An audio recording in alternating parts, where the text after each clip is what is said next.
Hello students, I am Dr. Gayatri Yadav, Associate Professor in Geography in BSR Government Arts College, Alwar. Students, you are attending the online classes of BSR Government Arts College, Alwar, and we are doing the second paper of BA Part 2, that is Human Geography, and the topic that we are taking today is different schools of thought in human geography. मानव भूगोल की विचारधाराएं. Students, इसके 4 parts हम पहले ही कर चुके हैं और आज हमारा 5th पार्ट है जिसमें हम मानव भूगोल की संभववाद से संबंधित विचारधारा करेंगे. संभववाद, विश्लेषण एवं आलोचनाएं, possibilism, analysis and criticism. This is today's topic that we are doing in human geography. तो पहले हम संभववाद का विश्लेषण कर लेते हैं कि संभववाद से सारे भूगोलवेत्ता किस नतीजे पर पहुंचे. वातावरण निश्चयवाद की आलोचना के बाद फ्रांसीसी विद्वानों ने संभववाद की विचारधारा को विकसित किया. जिस प्रकार जर्मनी के भूगोलवेत्ताओं को प्रकृति के सामने मानव असहाय प्रतीत होता था, उसके ठीक विपरीत फ्रांसीसी भूगोलवेत्ताओं को मानव प्रकृति पर विजय प्राप्त करता हुआ प्रतीत हो रहा था, क्योंकि फ्रांसीसी भूगोलवेत्ताओं को ऐसा लग रहा था कि मानव बहुत कुछ कर सकता है और जो वह करना चाहता है उसमें प्रकृति अब इतनी बाधा नहीं बन सकती. इसलिए जीन्स ब्रून्स ने मानव भूगोल की परिभाषा में कहा कि वे समस्त दृश्य जिनमें मानव क्रियाएं कार्य करती हैं हमारी पृथ्वी के तल पर एक विशेष वर्ग के दृश्य होते हैं, और इस प्रकार के भौगोलिक तथ्यों के अध्ययन को हम मानव भूगोल कहते हैं.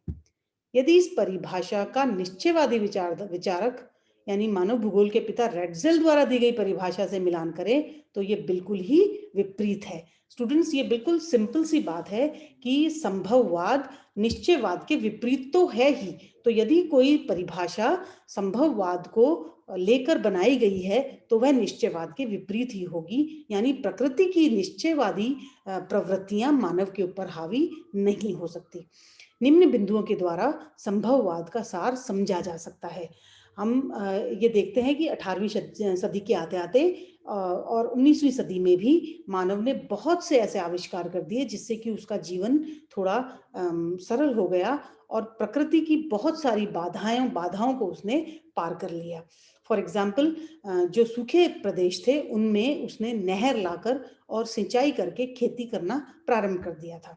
तो हम संभववाद के सार को इन बिंदुओं के द्वारा समझ सकते हैं.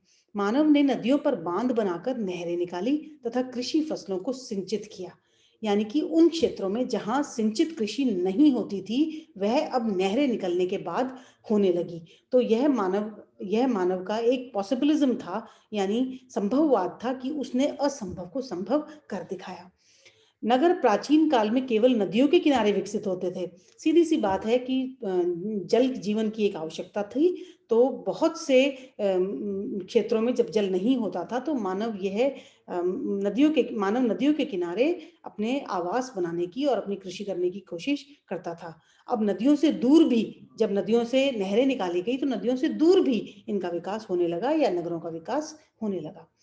मानव ने कृषि यंत्रों का निर्माण करके असमतल भूमि को समतल किया.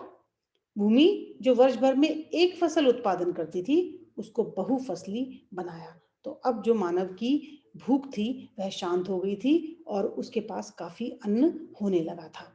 अधिक उत्पादन देने वाली फसलें तथा गाय, भैंस, बकरी व खच्चर आदि पशुओं की उन्नत नस्लों का विकास किया गया, जिससे कि वे ज्यादा काम कर सके, वे पशु ज्यादा दूध दे सके और कम भोजन में ही ज्यादा उत्पादन दे सके. परिवहन साधनों का विकास करके मानव चंद्रमा तक पहुंचा तथा मंगल में उतरने की आज उसकी तैयारी हुई है और वो तैयारी कर रहा है. विद्युत विकास करके शक्ति तथा रोशनी का प्रबंध किया. अब मानव की ये लिमिटेशन कि वह रात में काम नहीं कर सकता, ये लिमिटेशन खत्म हो गई. अब दिन और रात में मानव कभी भी काम कर सकता था. प्रशीतन का विकास करके जलवायु को परिवर्तित किया, यानी बहुत गर्म या बहुत ठंडे प्रदेशों में जहां मानव की क्षमताएं बहुत ही सीमित हो जाया करती थी, अब मानव उन प्रदेशों में परिशीतन करके आराम से रह सकता था और उसकी कार्यक्षमता पर भी अब कोई फर्क नहीं पड़ रहा था. फसलों में अनुवांशिकी संवर्धन या अनुवांशिकी अभियंत्रण, जेनेटिक इंजीनियरिंग के द्वारा एक और क्रांति के पास वो पहुंचने वाला है, जिससे कि उत्पादन बहुत अधिक हो। ऐसी फसलें वो उगाना चाहता है जिसमें कि सिंचाई की आवश्यकता नहीं होगी और वो कम सिंचाई से ही वो फसलें बहुत अच्छा प्रोडक्शन देंगी। उपरोक्त तथा ऐसी ही अन्य बातों को देखकर यह आभास होता है कि मानव निरंतर प्रकृति पर विजय प्राप्त करता जा रहा है। इसलिए संभववादी विचारधारा के कुछ अतिवादी कह देते हैं कि मानव वातावरण का दास नहीं बल्कि विजेता है और वह जो चाहे वह कर सकता है। यदि आज के युग को हम देखें तो पॉसिबिलिज्म या संभववाद एक बहुत ही व्यापक शब्द है और काफी हद तक मानव ने प्रकृति की सारी बाधाओं को पार कर लिया है और ट्रांसपोर्टेशन, कृषि आदि सब में उसने बहुत सफलता प्राप्त की है। इसलिए हम ये कह सकते हैं कि मानव के ऊपर अब निश्चयवादी प्राकृतिक बाधाएं कार्य नहीं कर रही हैं और मानव ने हर चीज को संभव कर दिखाया है। आलोचना।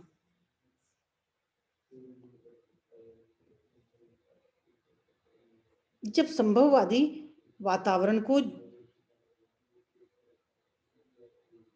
जब संभववादी वातावरण को जीतने की डींग मारने लगे तो कुछ विद्वान, जिनमें निश्चयवादी भी थे और संभववादी भी, उन्होंने मानव के सामने उपस्थित ऐसी कठिनाइयों के अध्ययन प्रस्तुत किए जिनको मानव नियंत्रित नहीं कर पा रहा था। तो स्टूडेंट्स, जब पॉसिबिलिज्म को लेकर मानव अपने आप को विजेता महसूस कर रहा था और कुछ भूगोलवेत्ता कह रहे थे देखो सब कुछ संभव है, संभववाद जब अपने चरम पर था, तो कुछ वैज्ञानिकों और भूगोलवेत्ताओं ने कहा कि कई अभी भी प्रकृति की कई बाधाएं या कई बातें ऐसी हैं जिनके ऊपर मानव ने विजय नहीं पाई है। जैसे कि क्या मानव जलवायु को व्यापक स्तर पर बदल सकता है? क्या वह पोलर रीजन्स को यानी ध्रुवीय प्रदेशों को गर्म कर सकता है? क्या वह प्रशीतन के द्वारा घर, दुकान, फैक्ट्री को तो वातानुकूलित कर सकता है, परंतु क्या वो सहारा मरुस्थल उष्ण प्रदेश की जलवायु को बदल सकता है? क्या सहारा एक सामान्य सिंचित प्रदेश हो सकता है और क्या वह ऐसा प्रदेश हो सकता है जहां पर कि तापमान कम किए जा सकते हैं? क्या मानव टुंड्रा प्रदेश में कृषि कर सकता है? क्या मानव बीमारियों पर पूर्ण रोक लगा पाया है? स्टूडेंट्स, इसमें हम एक बहुत ही ताज़ा उदाहरण देखते हैं। अभी कोविड-19 का समय चल रहा है, जिसके कारण कि स्टूडेंट्स कॉलेज में नहीं आ सकते हैं और बहुत सी चीज़ों के ऊपर रोक लगी हुई है। तो ऐसे समय में हम यह देखते हैं कि संभववाद तो है, लेकिन अभी भी प्रकृति की जो निश्चयवादी फोर्सेस हैं वो हमारे ऊपर काम कर रही हैं और यदि प्रकृति चाहे तो वह यदि कोई भी बीमारी मानवता में फैले तो उस पर मानव पूर्ण रोक नहीं लगा सकता। क्या मानव प्रकृति के प्रकोप जैसे कि भूचाल, बाढ़, सूखा आदि को रोक पाया है? क्या हम अर्थक्वेक्स को, ज्वालामुखी को रोक पाए हैं? क्या हम उनके ऊपर हमारा पूरा नियंत्रण है? क्या सुनामी के ऊपर हमारा पूरा नियंत्रण है? नहीं। मानव का इन प्रकृति के प्रकोप के ऊपर कोई भी नियंत्रण नहीं है। इन तथ्यों को देखकर मानव भूगोलवेत्ता संभववादियों के विचार में असहमत हो रहे थे तथा निश्चयवादियों की ओर देख रहे थे। इसी समय अमेरिकन भूगोलवेत्ता टेलर महोदय ने कहा कि मानव न तो प्रकृति का दास है और न स्वामी, और मानव के कार्य करने की क्षमता भी असीमित है। वह कितना भी कार्य कर सकता है, तो प्रकृति के ऊपर न तो वो स्वामी है और न ही प्रकृति का दास है। वो अपनी असीमित क्षमता से काफी कुछ कार्यों को संभव बना सकता है। ब्लाश ने भी माना कि मानव का प्रकृति के कुछ तत्वों पर नियंत्रण है तथा कुछ पर नहीं है। अमेरिकन भूगोलवेत्ता कार्ल सावर, जो संभववाद के समर्थक थे, ने भी मानव तथा प्रकृति के पारस्परिक समायोजन को प्रमुखता दी है।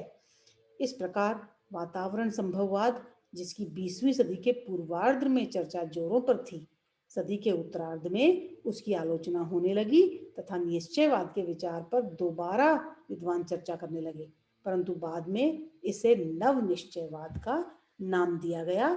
नव निश्चयवाद माने संभव है लेकिन सब कुछ संभव नहीं है। तो स्टूडेंट्स, ये था आज का टॉपिक। यदि आपको इसमें कुछ प्रॉब्लम्स हो तो आप व्हाट्सएप ग्रुप पर आकर उन प्रॉब्लम्स को शेयर कर सकते हैं, और साथ ही मैं जो असाइनमेंट दूंगी इस टॉपिक के साथ, आप उसको पूरा कर लें। Thank you and that's all for today.